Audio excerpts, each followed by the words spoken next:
Back to our show cup of চা with Arunima. আমি অরুণিমা তোমাদের সামনে আবার হাজির হয়ে গেছি নতুন একটা সাকসেস স্টোরি নিয়ে। যেই সাকসেস স্টোরি সমাজকে মোটিভেট করে, যেই সাকসেস স্টোরি সমাজকে ইন্সপায়ার করে ইন এভরি ওয়ে।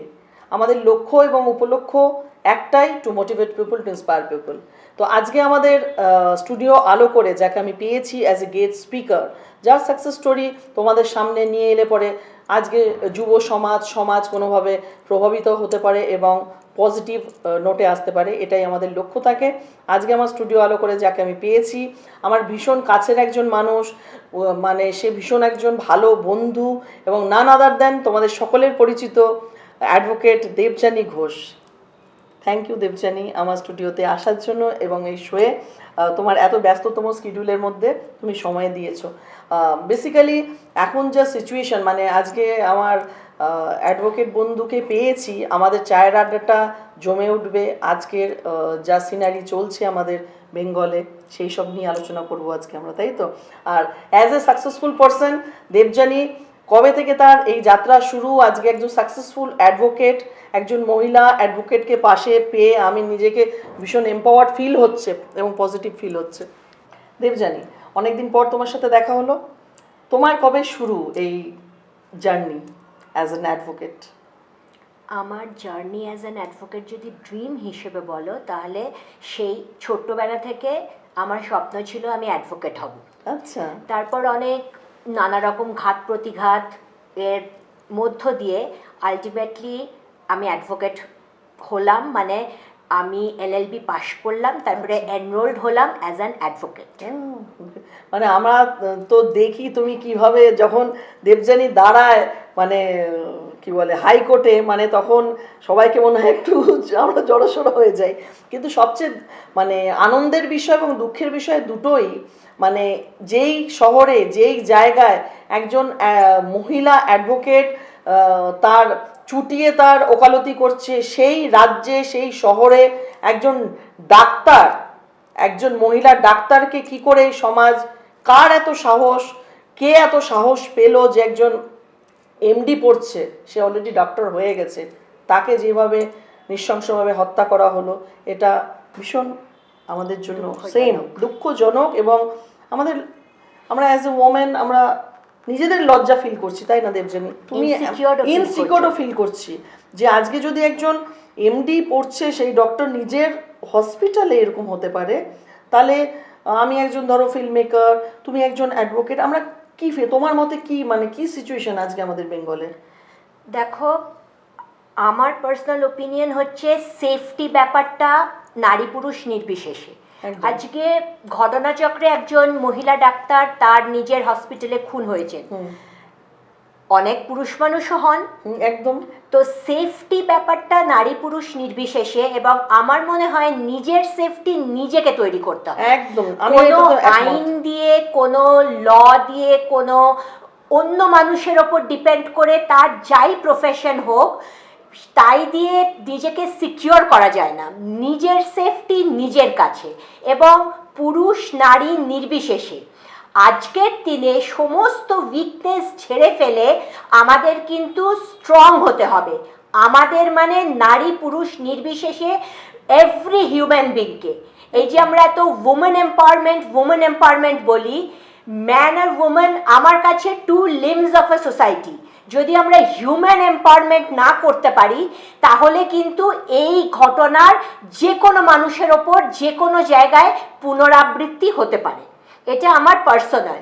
এবার অত্যন্ত মানে স্ট্রং হয়ে যাওয়ার পরে আমাদের কিন্তু দুটো হতে পারে, একটা পজিটিভ একটা নেগেটিভ। যেটা তুমি বলছিলে যে আমরা পজিটিভ ভাইবসের কথা আজকে চিন্তা করব, স্বামী বিবেকানন্দও কিন্তু নির্ভীক ছিলেন, কিন্তু উনি ওটা পজিটিভলি ইউজ করেছিলেন। সিস্টার নিবেদিতা নির্ভীক ছিলেন, নইলে ওই সুদূর বিদেশ থেকে এখানে এসে কাজ করতেন না। কিন্তু ওনারা কিন্তু ইনসিকিউরিটির ভয় পাননি, উনি একজন মহিলা ছিলেন, উনি কিন্তু আমাদের সমাজে এসে প্রচুর কাজ করেছেন, তাহলে আজকে আমরা কেন সেটা করতে পারবো না? তার জন্য কিন্তু এদিক ওদিক পয়েন্ট আউট না করে যদি আঙুলটা নিজের দিকে পয়েন্ট ইন করে বলি যে আমাকে নির্ভীক হতে হবে, আমার সেফটি আমার কাছে, আমাকে নিজেকে প্রোটেকশন দিতে হবে। শুধু ওই জাস্টিস দাও করে আমরা হবে কিছু না, পাবো না, চেঞ্জ হবে না। হচ্ছে মানে না। শুধু যে চিনতে এবার জাস্টিস চাইছি, এবার এই যে উই ওয়ান্ট জাস্টিস কথাটা হচ্ছে, এটা কিন্তু বিভিন্ন জনের কাছে তুমি দেখবে কথা বলে জাস্টিসের মানে কিন্তু ডিফারেন্ট। একদম, মানে এর কাছে জাস্টিস ওটা, ওর কাছে জাস্টিস সেটা। এবারে আমি যদি লিগ্যাল জাস্টিসের কথা বলি, সেটা চাইলেই তো সেটা হাতে চলে আসবে না। একদম। তার একটা প্রসিজিয়ার আছে, তার একটা টাইমলাইন আছে, এবং জুডিশিয়ারিকে কিন্তু অনেকটা ডিপেন্ড করতে হয় নানা এজেন্সি, সেটা স্টেট এজেন্সি বলো, সেন্ট্রাল এজেন্সি বলো। এই এজেন্সিগুলো যেরকম ফ্যাক্ট প্রোভাইড করবে, জুডিশিয়ারি হচ্ছে ফ্যাক্ট ফাইন্ডিং অথরিটি। তো সেই ফ্যাক্টটা অ্যানালিসিস করে, এভিডেন্স অ্যানালিসিস করে জুডিশিয়ারি দেখবে যে হ্যাঁ, এই যাকে আমরা দোষী বলে ভাবছি সে অ্যাকচুয়ালি দোষটা করেছে। মাথায় একটা জিনিস রাখতে হবে, that may not be truth. আচ্ছা, ওটার উপরেই শুধু সবাই ফোকাস করলাম, নট লাইক দ্যাট। আমি যেটা আমাকে লজিক্যালি আমি অ্যানালিসিস করে পেলাম, সে তাকেই তো দোষী বলবে জুডিশিয়ারি। একদম ঠিক তাই। এইবারে সেই যে জুডিশিয়ারি যাকে দোষী বলছে সেটা যে সব সময় ঠিক হয় না। অ্যাপিল হয়তো হাইকোর্টে এখন মামলা চলছে, অ্যাপিল হয় সুপ্রিম কোর্টে। তাহলে সুপ্রিম কোর্ট যদি রায়টা ঘুরিয়ে দেয়, তাহলে হাইকোর্ট যে ফ্যাক্টটা ফাইন্ড আউট করেছিল সেটা ইনকারেক্ট, সেটা তাহলে বোঝা যাচ্ছে। তাহলে জুডিশিয়ারি যে কনক্লুশনে আসছে সেটাই যে অ্যাকচুয়াল ট্রুথ বা সুপ্রিম ট্রুথ, সেইটা বলাটা একটু ডিফিকাল্ট, কারণ জুডিশিয়ারিকে অনেক কিছুর ওপর ডিপেন্ড করতে হয়। লোকের সাক্ষীর ওপর ডিপেন্ড করতে হয়, যা ডকুমেন্টস পাওয়া যাবে, যা এভিডেন্স পাওয়া যাবে, সেগুলো যদি এদিক ওদিক হয় তাহলে তো জুডিশিয়ারি অ্যাকচুয়াল ট্রুথের কাছে পৌঁছতে পারবে না। ওই জন্য আমি বললাম উই ওয়ান্ট জাস্টিস। জাস্টিসটা কি, that should be properly defined. Great. আমরা কি বলে, দেবযানী, অ্যাডভোকেট দেবযানীর কাছ থেকে এই জিনিসগুলো যে জানতে পাচ্ছি, আমরা সাধারণ মানুষ সব জিনিসটা বুঝি না, কিন্তু একজন অ্যাডভোকেট আমাকে এইভাবে মানে কি বলে ডিসক্রিমিনেশন করে বোঝাতে আমরা সক্ষম হচ্ছি যে এটা এইভাবে হয়, ক্যাটাগরি ওয়াইজ যায়, রাইট? নট ডিসক্রিমিনেশন, আমি এখানে কোনো ডিসক্রিমিনেশন করতে বলছি না, মানে ক্যাটাগরাইজেশন করে আমরা বোঝাচ্ছি, সরি, মানে ক্যাটাগরি করে আমরা বোঝাচ্ছি। তো ইন দ্যাট ওয়ে আমরা আজ বললেই কালকে জাস্টিস পাচ্ছি না, আমাদের এটা একটা প্রসেস ফলো করে যেতে হবে এবং তার জন্য আমাদের ওয়েট করতে হবে। কিন্তু আমাদের দেবযানীর মতে আমরা নিজেরা যদি স্ট্রং হই, প্রত্যেক মানুষকে নিজেকে স্ট্রং হতে হবে, নিজের সেফটি নিজেকে প্রোভাইড করতে হবে। একদম, মানে আমরা সবসময় ডিপেন্ড করব আমাকে কেউ নিয়ে যাবে সাথে, আমাকে কেউ প্রোটেক্ট করবে, এবং তার জন্য তো আমাদের যথেষ্ট নিয়ম রয়েছে। আমাদের যে protection of women from sexual harassment in work place 2013-এর যে অ্যাক্টটা আছে, তার বিভিন্ন প্রভিশনস আমাদের অনেকটা সাপোর্ট করছে। কিন্তু আমাদের প্রথমে জানতে হবে নারী পুরুষ নির্বিশেষে, শুধু মেয়ে জানলো যে এটা হ্যারাসমেন্ট হলে তো হবে না, পুরুষকেও জানতে হবে যে আমার এই বিহেভিয়ারটা হ্যারাসমেন্ট হিসেবে ট্রিটেড হবে, তাহলেই তো সে সেই বিহেভিয়ারটা করবে না, সেই বিহেভিয়ার থেকে বিরত থাকবে। মানে শুধু মেয়েদেরকে বললেই হবে না যে তুমি এটা জেনে রাখো বা তুমি এটা সেফটি সিকিউর ভাবে থাকো।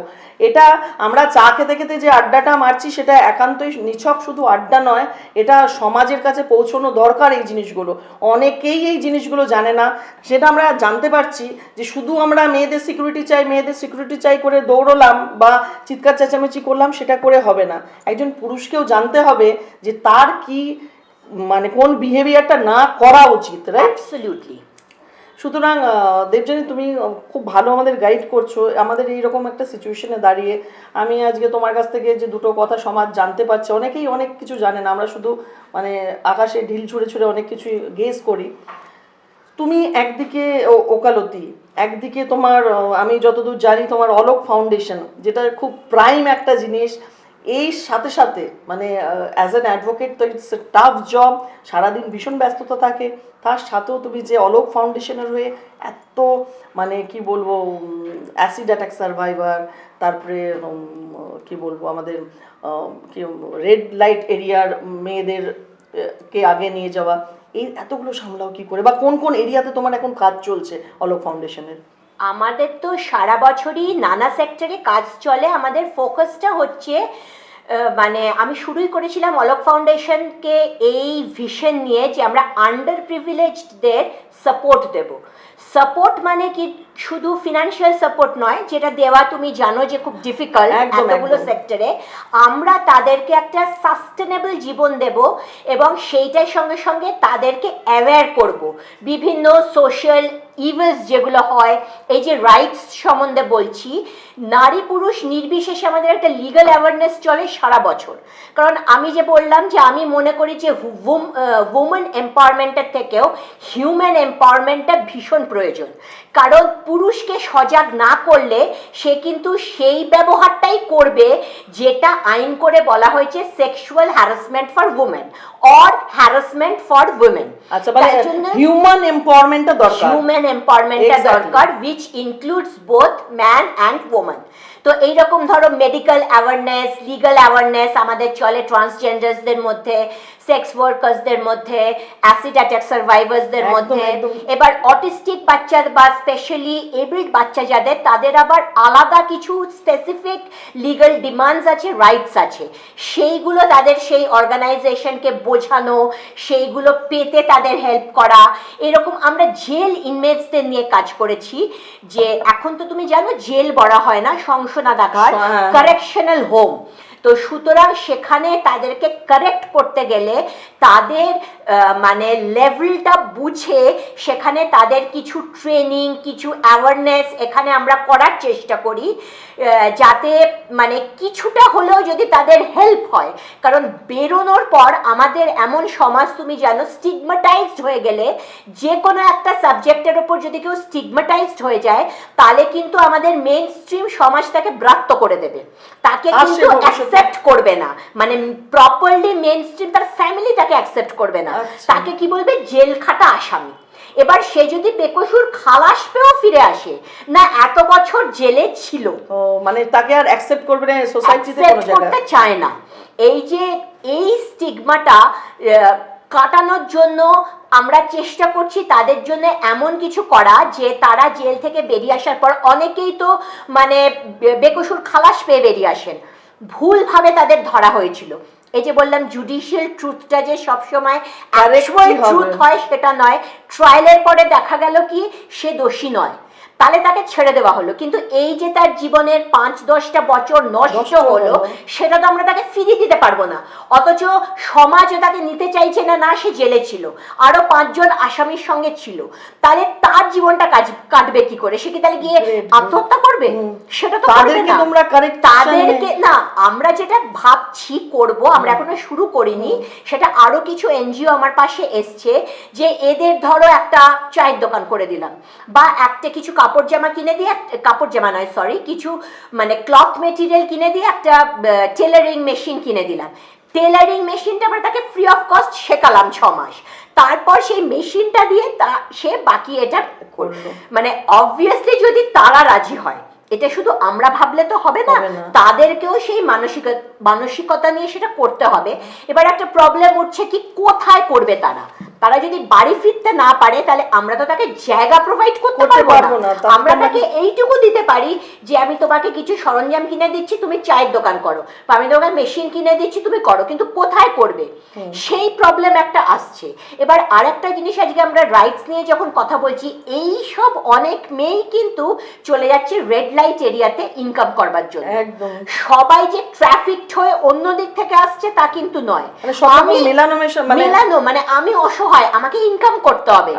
আমাকে যে সবসময় ট্র্যাক করে নিয়ে আসছে রেড লাইট এরিয়াতে গিয়ে, আমরা ওদের সাথে কথা বলেছি, ওদের বাচ্চাদের পড়াশোনা দেখছি, টিফিন দিচ্ছি, আমরা কিছু ওয়ার্কশপ করেছি ওদের সাথে।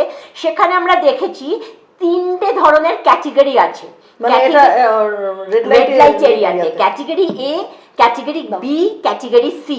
এবার ক্যাটেগরি এ হচ্ছে এক্সট্রিম, অসম্ভব সুন্দর দেখতে, প্রচুর পয়সা, মাসে হয়তো 2-3 লাখ টাকা ইনকাম করছে। তারা আমাদের প্রশ্ন করছে, দিদি কোন চাকরিতে গেলে এত টাকা পাবো বলুন তো, আমি নির্বাক। এবার ম্যাক্সিমাম মানে এগুলো আমরা এই সিনারিও অফ সোসাইটি কিন্তু আমরা জানি না। আমরা জানি কি যে রেড লাইট এরিয়াতে শুধুমাত্র ট্র্যাপড রাই, তা কিন্তু নয় ঘটনাটা। অনেকে বলছে যে বাড়িতে আমি টাকা পাঠাই, এখান থেকে ইনকাম করে বাড়িতে আমি টাকা পাঠাই, আমার টাকাই সংসার চলবে, মাসে আমি 50-60 হাজার রোজগার করি, আপনার কোন চাকরি দেবে, আমি কোনো পড়াশোনা জানি না।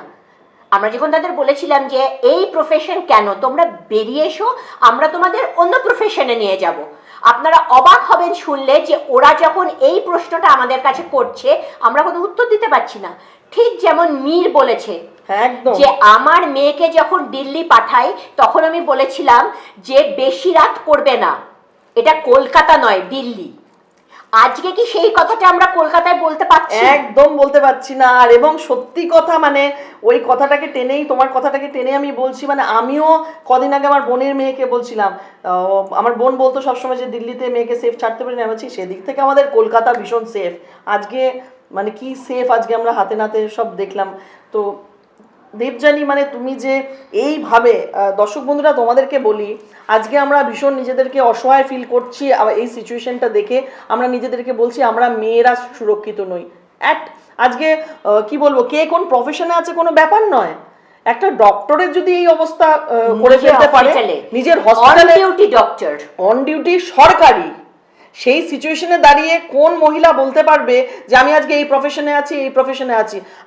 মানে হ্যাটস অফ টু দেবযানী, যে একজন অ্যাডভোকেট, একজন মহিলা, সে নিজেকে ওই জায়গাতে মানে ব্যারিকেড করে রাখেনি। সে নিজে কি বলে অলোক ফাউন্ডেশনের থ্রুতে সে কি বলে ট্রান্সজেন্ডারদেরকে তুলে নিয়ে এসে তাদেরকে কি বলে রোজগারের ব্যবস্থা করা, তারপরে রেড লাইটের এরিয়া থেকে মেয়েদেরকে নিয়ে এসে তাদের বাচ্চাদেরকে পড়াশোনা শেখানো, অনেক কিছু প্রজেক্ট। তো আজকে একটা নারী এদিকেই কাজ করছে, আর কিছু সংখ্যক পুরুষ ভাবছে নারী মানেই কিছু না কিছু করা পণ্য। হ্যাঁ, পণ্য না, কমোডিটি। আমরা তো মানে নারীরা কমোডিটি নয়, তাকে নিজের খুশি মতো ব্যবহার করা যাবে না। কবিগুরু বলে গেছেন, নারীকে আপন ভাগ্য জয় করিবার কেন নাহি দিবে অধিকার হে বিধাতা। তাহলে সেই নারীরা যখন নিজের ভাগ্য জয় করবার জন্য আজকে ঘর ছেড়ে বেরিয়েছেন, ডাক্তার মানে অন্যকে সেবা দিচ্ছে, মানে ভাবা যায় না। তো সেই জায়গা থেকে এটা খুবই দুঃখজনক ঘটনা। এবং নিজের সেফটি, আমি আবার বলছি, নিজের কাছে। যে কোনো জিনিস তুমি দেখবে অরুণিমা, যদি আমরা অন্যের ওপর ডিপেন্ডেন্ট হয়ে যাই তাহলে সে কিন্তু সেই ডিপেন্ডেন্সিটা অপরচুনিটি হিসেবে নিতে পারে। এবং সেই অপরচুনিটিটা অপরচুনিস্ট হতে দেবো কেন আমি আরেকজনকে? সে মহিলা হতে পারে, সে পুরুষ হতে পারে। Point to be noted. নারী কি নারীকে নির্যাতন করে না? একদম, ঘরে ঘরে করে, ঘরে ঘরে করে। তাহলে সেই নারী যদি মানে সোচ্চার হতে পারে, নিজের সমস্ত উইকনেস ঝেড়ে ফেলে প্রতিবাদ করতে পারে, মানে সঠিক প্রতিবাদ। এই যে আমরা এত নারী সম্মতিত আইন বলছি, অজস্র মিসইউজ হয়। এই যে আইন নিয়ে আসবে জুডিশিয়ারি, সেটা এতভাবে মিসইউজড হচ্ছে, তার কাউন্টার যেই আনছে তখন আমরা নারীরা রেগে যাচ্ছি। কিন্তু একটা ব্যালেন্স হবে তো। সব নারী যে এইটাকে মানে পজিটিভলি ইউজ করছে তা নয়, অনেকে এটাকে হাতিয়ার করছে কোনো পুরুষকে নির্যাতন করার জন্য। মানে সেটা কিন্তু মানে অত বেশি সমাজে হাইলাইটেড হচ্ছে না, অন দ্য কন্ট্রারি হয়ে যাচ্ছে, কিন্তু সেগুলো আমরা জানতে পাচ্ছি না। যেমন 498A আগে ছিল, 498 এর আন্ডারে একজন মহিলা কমপ্লেন করলে ফার্স্ট গিয়ে তার স্বামী শ্বশুরবাড়ির লোকজনকে অ্যারেস্ট করো, তারপরে তুমি এনকোয়ারি করবে। যখন দেখা গেল এই 498A-টার মিসইউজ বেড়ে যাচ্ছে, তখন বলা হলো কি না, আগে এনকোয়ারি করো তারপর অ্যারেস্ট করবে। তো এরকম সমাজে তার আইনের কি প্রতিক্রিয়া হচ্ছে, কিরকম রিয়াকশন হচ্ছে, সেটার অ্যাপ্লিকেবিলিটি কিরকম হচ্ছে, সেইটার উপরেও কিন্তু আইন মডিফাইড হয়। সেটা তো কারো কাছে আপডেশন নেই। সেটাই জন্যই বললাম যে নিজেকে অ্যাওয়্যার হতে হবে।